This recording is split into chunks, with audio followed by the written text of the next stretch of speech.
Welcome back to the Deep Dive. Today we're tackling something you've been itching to explore. Big, philosophical questions. And don't worry, we're not cracking open dusty textbooks. We're diving into a source called 50 Journal Prompts for those trying to answer philosophical questions Lasallian, to get those mental gears turning. You know how much we value efficiency on this show, so think of this as a high-speed philosophical journey hitting those thought-provoking highlights. What's fascinating about these prompts is that they're not about finding the right answers. It's more about the journey of asking. Yeah. Humans have pondered these very questions for centuries. Right. That's like we go through life making so many assumptions, but philosophy forces you to hit pause and say, hold on, what if? And this source dives right into the deep end with questions about existence itself. It does jump right in. For example, one prompt asks, what makes you sure that you exist? It's a deceptively simple question, but it forces us to examine the very core of our being. It reminds me of the famous line from Descartes.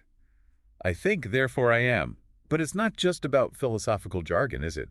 It's about tapping into that very human need to understand our place in the universe. Exactly. And what's interesting is that the simple question has ripple effects. If we can doubt our own existence so easily, what does that say about how we perceive everything else? Can we ever truly trust our senses? Whoa, that takes us down a whole other rabbit hole. And speaking of rabbit holes, this next prompt is a doozy. Can something come from nothing? I mean, just try wrapping your head around that one for a minute. It challenges our fundamental understanding of cause and effect, of how the universe even came to be. It's no wonder that this question has intrigued philosophers and scientists for ages. It makes you wonder, are we really so different from those early philosophers, pondering these fundamental mysteries? Perhaps not. The search for meaning and understanding is timeless, and these prompts remind us that we're part of that ongoing conversation.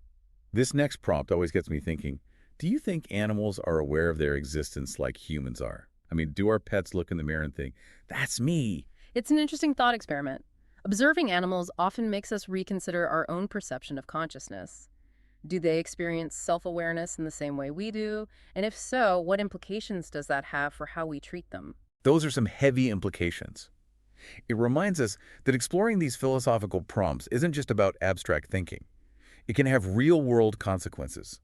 You know, what I appreciate about this source is that it weaves in these little nuggets of wisdom along the way. One quote that really stood out to me is, question everything, learn something, answer nothing. What do you make of that? I love that quote. It highlights the beauty of the philosophical process. It's not about clinging to rigid answers, but embracing the uncertainty and the journey of continuous learning. It's like they're saying, the more you learn, the more you realize you don't know. Precisely. Each answer often leads to more questions, which keeps us engaged and intellectually hungry. And that thirst for knowledge is what propels us forward on our individual journeys of understanding. Speaking of understanding, how about we dive into the next section of prompts, the one about your views on reality?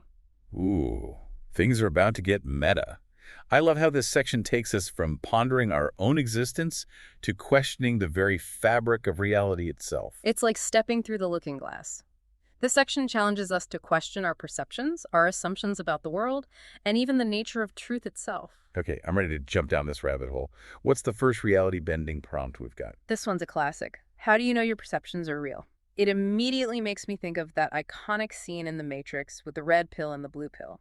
Oh man, that scene still blows my mind. It perfectly illustrates how easily our senses can be deceived. It's like, what if our brains are just constructing this elaborate simulation and feeding it to us as reality? Exactly. And what's fascinating is that we don't need a Hollywood simulation to experience this. Think about optical illusions, for example, or how our biases can shape what we see and hear. We often perceive what we expect, not necessarily what's actually there. It's like our brains are constantly trying to make sense of the world, but sometimes they take shortcuts. And what if everyone's brain takes slightly different shortcuts? Does that mean we're all experiencing reality in slightly different ways? That's a very philosophical question, and it touches on the idea of subjective reality. What if there's no one objective truth, but rather a tapestry of individual perspectives? Okay, mind officially blown. And it makes you wonder, if our perception of reality can be so easily influenced, what does that say about our ability to ever truly know anything for certain? It's a humbling thought, isn't it? And it highlights the importance of critical thinking, of questioning our assumptions, and of being open to the possibility that our understanding of the world might be incomplete or even flawed. That's a great point. It's not about becoming cynical or distrusting everything we see and hear. It's about cultivating a healthy skepticism, a willingness to approach the world with an open and discerning mind. Precisely. Speaking of approaching the world with an open mind, this next prompt takes us even further down the rabbit hole of alternative possibilities. Hit me with it. What kind of mind-bending scenario are we talking about? This one will appeal to your inner sci-fi fan. Do you believe in alternate realities or dimensions? Okay, I'll admit, I'm a sucker for a good multiverse theory. The idea that there are countless parallel universes out there, each with its own unique set of possibilities. It's just too intriguing to resist. But is there any actual basis for this kind of thinking? It's fascinating that you ask that because this is where ancient philosophical pondering starts to intersect with modern science. For centuries, philosophers have explored the concept of a multiverse. And now, with advancements in fields like quantum physics, we're beginning to see theories emerge that suggest it might not be as far-fetched as we once thought. So are you saying that what was once purely in the realm of science fiction is now becoming a topic of legitimate scientific inquiry? In a way, yes. Concepts like string theory and the many worlds interpretation of quantum mechanics suggest the possibility of other dimensions and parallel universes existing alongside our own. Okay, getting some serious interstellar vibes here. But before we get lost in a black hole of theoretical physics, you mentioned that philosophy has been grappling with the idea of a multiverse for centuries. It has. Ancient philosophers, from the Greeks to the Hindus, explored the concept of multiple realities. It's a testament to the enduring power of these big questions that they continue to resonate with us, even as our understanding of the universe evolves. It makes you wonder what other seemingly outlandish ideas from philosophy might eventually find their way into the realm of scientific possibility. Exactly. And that's what makes this exploration so exciting. The lines between what we once considered philosophy and science are becoming increasingly blurred. Speaking of blurred lines, this next prompt really gets into a tricky concept. Is time travel possible? And would you want to travel in time? Time travel is a classic philosophical thought experiment, isn't it? It forces us to confront the nature of time itself. Is it linear as we perceive it? Or is it something more fluid and mysterious? Right. And if we could travel through time, wouldn't that imply that the past and future already exist in some way, just waiting to be accessed? Exactly. It challenges our understanding of causality, of free will, of the very fabric of reality. And then there's the ethical dimension. If we could change the past, should we? Whoa, that opens up a whole other can of philosophical worms. It's like that classic paradox of going back in time and accidentally preventing your own birth. It's enough to make your head spin. But that's the beauty of these thought experiments. They force us to confront these mind-bending possibilities and consider their implications. And, as much as I love getting lost in these individual questions about reality, I think what's even more fascinating is the underlying framework that these prompts expose us to. I agree. It's like we're not just looking at individual trees, but at the entire forest of philosophical thought. Okay, I like that analogy. So instead of asking, is this real, we're asking, well, how do we even define what's real in the first place? Exactly. Different philosophical schools of thought provide different lenses through which we can view these questions about reality. For example, idealism posits that reality is ultimately mental, while materialism argues that everything can be reduced to matter and energy. So depending on which lens you're looking through, you might come to a completely different understanding of what constitutes reality. Precisely. And that's why exploring these prompts can be so enriching. It's not about finding one right answer, but about understanding the diverse perspectives and frameworks that have shaped philosophical thought for centuries. It's like they say, the unexamined life is not worth living. To truly embrace life, we have to be willing to examine these big questions about reality, even if we never arrive at definitive answers. Absolutely. It's the journey of exploration that matters, the continuous questioning, and the willingness to expand our understanding. And speaking of journeys, it looks like we're about to enter a new realm of inquiry with this next section. You're right. Things are about to get personal, aren't they? Second 3, philosophical questions on morality. This is where things tend to get a little more, well, subjective, to say the least. Absolutely. Morality is deeply personal, shaped by our values, our experiences, and our cultural upbringing. And yet it's something we all have to grapple with, right? Every day we're faced with choices that have moral implications, whether we realize it or not. Precisely. And this section doesn't shy away from those tough choices. It dives right into the heart of ethical dilemmas with prompts like, what makes an action right or wrong? It's a question that's been debated for centuries, and it feels especially relevant in today's world, wouldn't you say? Absolutely. We live in a time where ethical boundaries are constantly being tested and redefined, whether it's in the realm of technology, social media, or even politics. It's like the rules are constantly changing, and it can be tough to know what the right thing to do is, even when we have the best of intentions. Exactly. And that's where ethical frameworks can be helpful. They provide us with guidelines and principles that can help us navigate these complex moral dilemmas. Okay, I love that you said frameworks. So it's like instead of just reacting emotionally to a situation, we can pause and ask ourselves, okay, what would a utilitarian do in this situation? What would a deontologist do? Precisely. By understanding these different ethical frameworks, we can approach moral dilemmas with more nuance and clarity. For example, utilitarianism focuses on maximizing happiness for the greatest number of people, Right, right? exactly. It's often summed up as the greatest good for the greatest number. While deontology, on the other hand, emphasizes the inherent rightness or wrongness of actions themselves, regardless of their consequences. So a utilitarian might argue that it's okay to tell a white lie if it prevents someone from getting hurt, while a deontologist might say that lying is always wrong, regardless of the circumstances. Precisely. And neither perspective is inherently right or wrong. They simply offer different lenses through which to view ethical dilemmas. It's like having different tools in your ethical toolbox.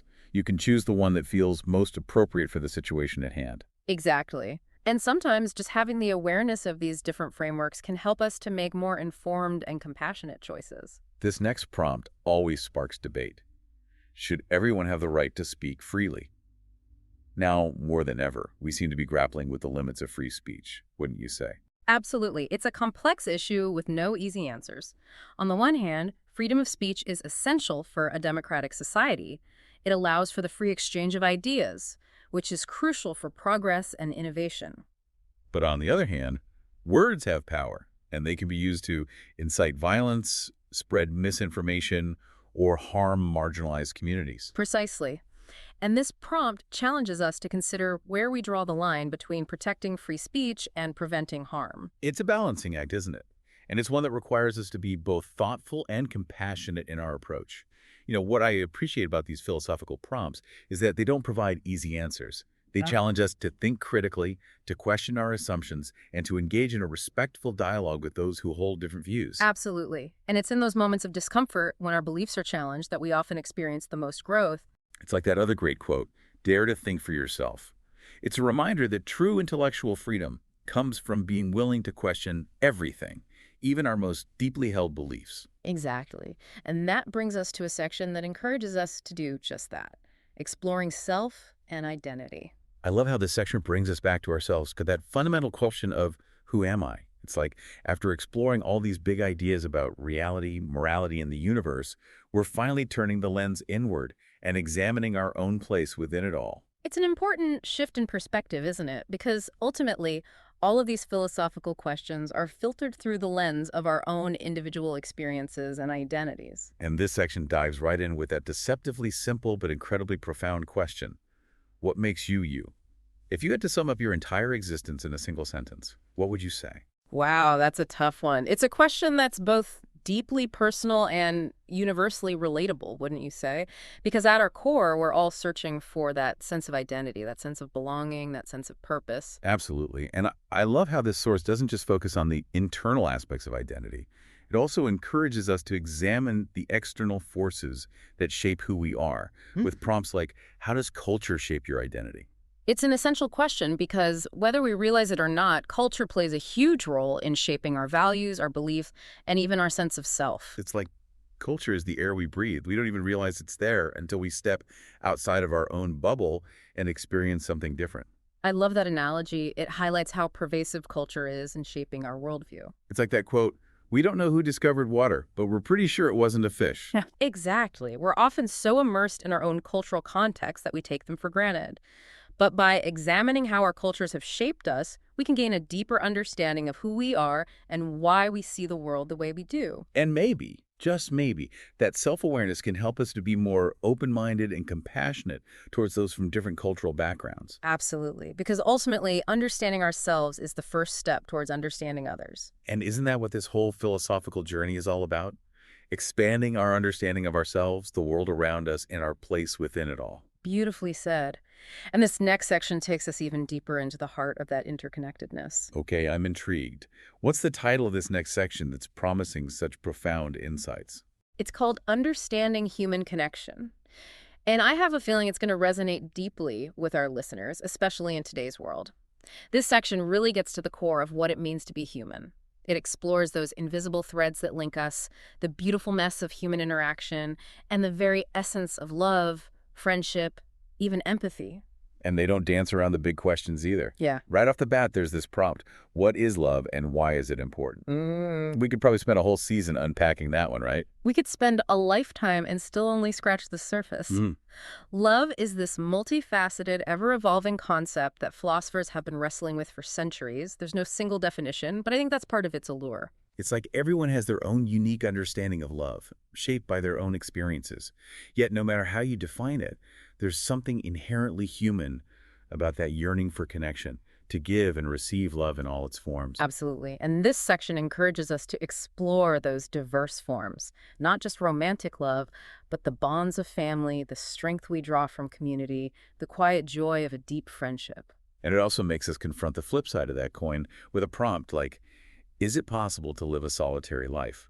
We're social creatures, sure, but could we actually thrive completely isolated from others? It's a question explored in so many stories, isn't it? Thoreau holing up in Walden Pond, or that more recent film, Cast Away. These narratives often capture both the appeal and the peril of solitude. Right. There's this romantic notion of disconnecting from the world, living simply, but it comes at a cost. Deep down, we crave that back and forth, the give and take that only happens in relationships. Humans are wired for connection. It's in our DNA to seek out those who get us, who challenge us, who reflect back our own humanity. Which brings us back to that earlier idea of friendship as a virtue. There's a prompt here that simply asks, what is the value of friendship? What are your thoughts on that, both personally and through the lens of philosophy? Personally, my friendships are invaluable. They're the source of so much joy, support, and intellectual sparring. From a philosophical standpoint, thinkers like Aristotle saw friendship as essential for a fulfilling life, a key ingredient in living virtuously. I love that you frame it as a virtue. It's not something we always consider, but it makes so much sense. A true friend pushes us to be better, celebrates our wins, and isn't afraid to call us out when we're off track. Exactly. There's a beautiful reciprocity in genuine friendship. It's about showing up, being present, both celebrating and supporting each other through life's ups and downs. It makes me think about the role of empathy in all of this. There's a prompt here that asks, how important is empathy in human relationships? And honestly, it feels more relevant than ever, especially now when the world can feel so divided. Empathy is crucial. It's that ability to step outside ourselves, to truly see and understand where another person is coming from, even if we don't agree with them. It's the foundation for compassion and meaningful connection, especially in the face of disagreement. It's like, without empathy, how can we even begin to bridge those divides? If we can't or won't even try to see the world through another person's eyes, how can we expect to move forward together? Exactly. It starts with that willingness to listen, to understand, to set aside our own biases, even momentarily, to connect with another human being. It's a muscle we can all work on, and the payoff is enormous. Couldn't agree more. Now, before we get too carried away with our hopes for a more empathetic world, there's one last prompt from this section that really struck me. Which one is that? This one stopped me in my tracks. Can you truly understand another person? It's both exhilarating and a little terrifying to think about, right? It is. On the one hand, we all have this unique internal world shaped by our experiences. In that sense, we're all mysteries to each other, which is part of what makes connecting so fascinating. But I also believe that genuine understanding is possible. It requires vulnerability, deep listening, and the courage to go beyond surface-level interactions. It's like we may never fully grasp the entirety of another person's being, but we can strive to create a space where they feel safe enough to share those depths with us. Beautifully said. And in those moments of shared vulnerability, we catch glimpses of our shared humanity, which I think is pretty extraordinary. Speaking of extraordinary, I think it's time we shifted gears towards our closing thoughts. Those moments of shared humanity, that's what it's all about, right? Right. As we wrap up this deep dive into philosophical questions, I'm realizing it's less about the answers and more about the connections we make along the way. I couldn't agree more. We've explored some pretty heavy concepts today, from the nature of reality to the complexities of human connection, and yet I don't know about you, but I feel strangely energized. Me too. It's like our brains got a good workout, but in the best way possible. We flexed those philosophical muscles, stretched our perspectives, and hopefully walked away with more questions than we started with. And that's precisely the point. Philosophy isn't about reaching a final destination. It's about embracing the journey of lifelong learning, that constant questioning and exploration. So for our listeners who are ready to embark on their own philosophical adventures, what's one thing you hope they take away from this deep dive? If there's one thing I want to emphasize, it's that philosophy is for everyone. It's not just for academics or scholars tucked away in ivory towers. It's for anyone who's ever looked up at the stars and felt a sense of wonder. Anyone who's ever questioned their place in the grand scheme of things. I love that. You don't need a fancy degree to engage these big questions. We can all be philosophers in our own right, simply by embracing our curiosity and allowing ourselves to think deeply about the world around us. Exactly. And that's where our source, 50 journal prompts for those trying to answer philosophical questions Lasallian, comes in. It's like a toolbox filled with thought-provoking prompts to get those philosophical gears turning. And we don't want to spoil the fun by revealing all the tools in the box. So for our listeners who are ready to dive in, we have a little challenge for you. Head back to that source and choose one prompt that speaks to you. It might be one we discussed today, or something else entirely that sparked your curiosity. Don't overthink it. Just choose the prompt that calls to you and spend some time journaling on it. Let those thoughts flow freely, and don't worry about finding the right answers. Think of it as a conversation with yourself, a space to explore your own unique perspective on these age-old questions. You might be surprised by the insights that bubble up when you give yourself permission to think deeply and without judgment. And if you're feeling brave, share your reflections with a friend or family member. Who knows, you might even inspire them to embark on their own philosophical deep dive. After all, as we've discovered today, the journey of exploration is often more rewarding when shared. Well said. And on that note, it's time for us to surface from this particular deep dive. Until next time, keep those philosophical fires burning.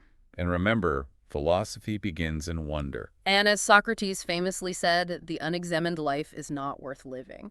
So get out there, examine those lives, ask those tough questions, and embrace the journey of lifelong learning. We'll be right here with you, diving deep into the next intellectual adventure. See you next time on The Deep Dive.